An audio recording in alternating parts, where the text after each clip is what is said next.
Hello everyone, আসসালামু আলাইকুম। Welcome back to my channel. কেমন আছো তোমরা? আশা করছি ভালো আছো। তোমরা দেখছো রোজা রান্নাঘর উইথ ব্লগ। প্রতিদিনের মতো আজ আবারও চলে এলাম তোমাদের মাঝে নতুন আরেকটি ভিডিও নিয়ে। আজকে আমার ভিডিওতে থাকছে ঈদের জন্য আমি স্পেশাল কি মেনু বানিয়েছি সেটাই তোমাদের সঙ্গে শেয়ার করব। তার আগে সবাইকে জানাই ঈদ মুবারক। ঈদের অনেক অনেক শুভেচ্ছা এবং ভালোবাসা। ঈদ যেন সবার ভালো কাটে, দোয়া রইল আমার সকল বন্ধুদের জন্য। চলো তাহলে দেখে নেওয়া যাক আজকে আমি কি বানিয়েছি। প্রত্যেক দিন তো রান্না করতেই হয়, ঈদের দিনও তেমনই রান্না করেছি।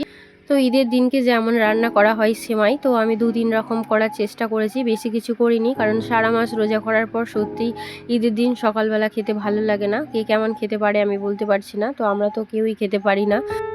তার জন্য খুবই সামান্য কিছু আয়োজন করেছি, সেটাই তোমাদের সঙ্গে শেয়ার করছি। ভাবলাম আগে কি রান্না করা যায়, রান্নাটা করে নিয়ে তারপরে কিন্তু সাজুগুজু করব। তার জন্য দেখো এখানে কি বানিয়েছি। দেখো সেমাই বানিয়েছি, 3 রকম সেমাই বানিয়েছি, আর এদিকে লাচ্চা নিয়ে নিয়েছি, পরোটা করেছি, আর চিকেন কারি করেছি। তো এই ছিল ঈদের সকালের আমার মেনু। তো এখন দুপুরের মেনু তো আছে, তবে আজকে দুপুরে কিন্তু আমি রান্না করব না, মাকেই বলে দিয়েছি। আমি কিন্তু প্রত্যেক দিন রান্না করি, আজকে তুমি রান্না করবে দুপুরবেলা, কারণ আমি করব না। ঈদ বলে তো কথা, একটু সাজুগুজু করে ঘুরবো, তার জন্য মাই রান্না করবে দুপুরবেলা।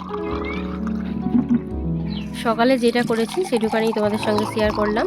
তো আমার আজকের মেনুগুলো তোমাদের কেমন লেগেছে অবশ্যই কিন্তু কমেন্টে জানাতে হবে, আর কার কেমন ঈদ কাটছে অবশ্যই আমাকে কমেন্ট করবে।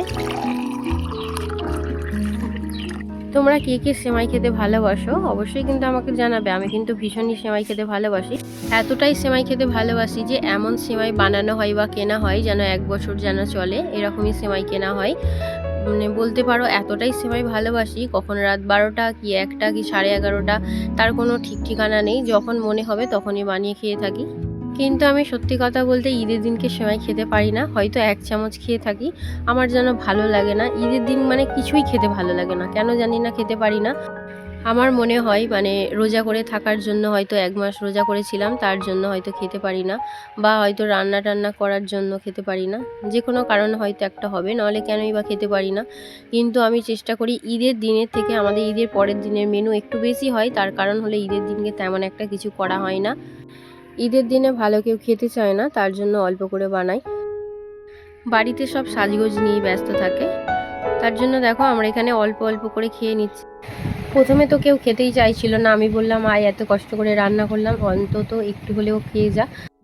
বললাম কোনটা টেস্ট হয়েছে, কোনটা কেমন কি হয়েছে বল, তার জন্য এটা একটু খেয়ে সবাই দেখছে, দেখা যাক কোনটা কার ভালো লাগে।